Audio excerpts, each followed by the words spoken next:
SIR এর final লিস্টে বার হবার পর আইএসএফ এর পক্ষ থেকে ভাঙড় বিধানসভায় সাধারণ মানুষের জন্য বিক্ষোভ দেখাচ্ছে। কারণ আইএসএফ এর নেতা জানিয়ে দিলেন, সাধারণ মানুষের জন্য রাস্তায় যদি নামতে হয় তাহলে আমরা প্রস্তুত আছি। ভাঙড় বিধানসভার মধ্যে 10,000 মানুষের নাম বিচারস্থলে স্থান আছে। এবং আইএসএফ এর নেতা কারিমুল ইসলাম কি বলছেন আমাদের ক্যামেরার মুখোমুখি হয়ে দেখুন বিস্তারিত খবরে। এসআইআর এ ভাঙড়ের মানুষের 11,000 নাম জুডিশিয়াল কাস্টাডি বিচার অধীনে আছে। তার জন্য মানুষ যে একটা কিছুটা হলেও ভয়ের এতে ছিল, সেটা বোঝানোর জন্য আমরা আজকে এই জায়গায় প্রতিবাদ সভা করেছি। ভাঙড় বিধানসভার জন্য, যেটা টোটাল পশ্চিমবাংলার জন্য মানুষ যে ইসলাম আছে, যে বিচার অধীনে যেগুলো আছে মানুষ, সেগুলো তো একটা এতে আছে যে আমাদের কি হবে, এটা ভয় পাওয়ার কোনো জায়গা নেই। যে আপনাদের এখনও দুবার পাবলিশ হবে লিস্টগুলো, ওগুলোর বিচার চলছে, বিচার প্রক্রিয়া চলছে। কেন মিডিলে এমন একজন গিয়ে ঘুলিয়ে দিয়েছে জায়গাটা, কেসের জায়গাটা, কেস প্রক্রিয়া বিচার প্রক্রিয়া খুব সুন্দর ব্যাপার চলছিল।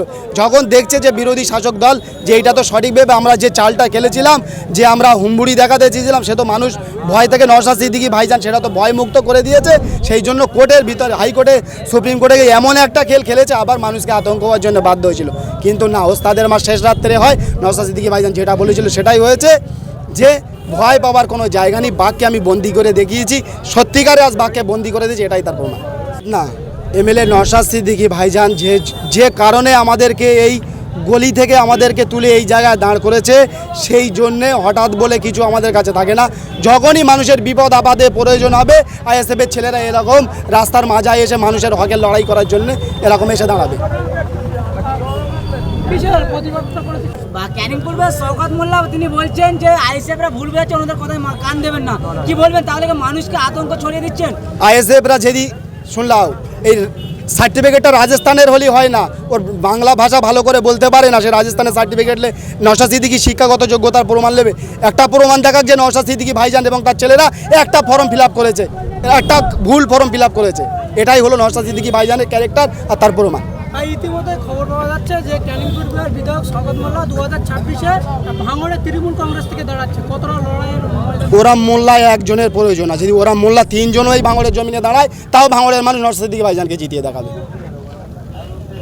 ভোটের আগে একেবারে জোর চর্চা চলছে, আইএসএফের কোনো অস্তিত্ব নেই ভাঙড়ে, এমনই বার্তা দিচ্ছে। এত মানুষ নিয়ে আপনার প্রতিবাদ সভা করলেন, কি বার্তা দেবেন শাসক দলদের? আইএসএফের কোনো অস্তিত্ব না, ঢাক ঢোল পিটিয়ে দেখাতে হয় না। সামান্য দেখেছো তো 2-3 ঘন্টার এতে টেলার দেখিয়ে দিয়েছি আইএসএফ আছে কি না।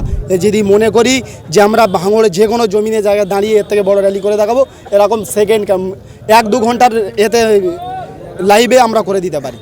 এসআইআর নিয়ে কি বার্তা দেবেন? সাধারণ মানুষ তো একেবারে আতঙ্কের মধ্যে আছে, অনেকের একেবারে একাধিক তথ্য পাওয়া যাচ্ছে, তাদের নাম না, মানুষ প্রথম বলতে মানুষ যে আতঙ্কে ছিল, সম্পূর্ণ আমি বলবো 90% আতঙ্ক মুক্ত করে দিয়েছেন নওশাদ সিদ্দিকী ভাইজান। তিনি পাড়ায় পাড়ায়, গলিতে গলিতে যে প্রোগ্রাম করেছে, যে বুথে বুথে, যে বাড়ি বাড়ি গিয়ে যে ফর্ম ফিল আপ করে দিয়েছে, 90% মানুষের ভয় মুক্ত করে দিয়েছে।